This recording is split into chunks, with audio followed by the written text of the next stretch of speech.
여러분 안녕하십니까. CJB 8시 뉴스 시작합니다. 최근 도내 한 초등학교에서 현장 체험학습에 대한 설문조사를 진행했는데 학생과 학부모는 절반 이상이 가야 한다고 응답했습니다. 그런데 교사는 전체 94명 가운데 단 2명만이 찬성했습니다. 체험학습 과정에서 발생할 수 있는 학생 안전사고 책임에 대한 교사들의 현실적인 공포감을 알 수 있는 설문조사 결과입니다. 김민영 기자가 취재했습니다. 초등학생 자녀를 둔 박주우 씨는 지난 3월 학교로부터 2025년 현장체험학습 동의 여부를 조사한다는 안내문을 받았습니다. 안내문에는 학생, 학부모, 교사 등 학교 구성원 80% 이상이 찬성을 해야 체험학습을 진행한다고 적혀 있었습니다. 그렇다면 설문조사 결과는 어땠을까? 학생과 학부모는 절반 이상이 체험학습을 가야 한다고 응답했습니다. 하지만 교사들의 생각은 완전히 달랐습니다.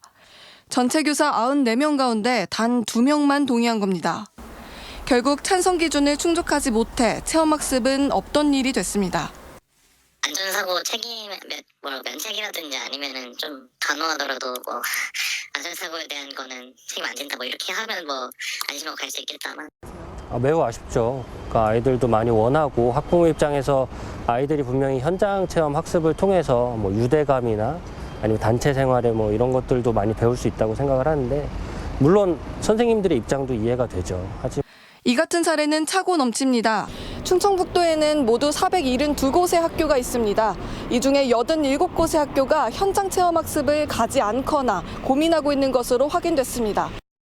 상당수 학교가 이미 체험학습을 포기한 겁니다. 자칫 학생 안전사고가 발생하면 형사처벌을 받아 직장까지 잃을 수 있다는 교사들의 공포감을 알 수 있습니다. 물론 대책은 나와 있습니다. 다음 달 시행될 학교안전법 개정안에는 교사는 현장 체험학습 등 학교 밖 교육활동에서 안전사고가 발생해도 법적 책임을 지지 않아도 된다는 내용이 담겼습니다. 단 안전조치 의무를 다해야 한다는 단서 조항이 달렸습니다. 그런데 책임을 가리는 것은 최종적으로 사법부의 판단에 달려 있습니다.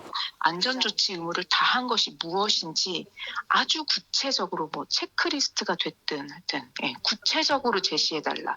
내가 뭐 했으면 법적으로 책임 없는지를 구체적으로 명시해달라라는 거예요.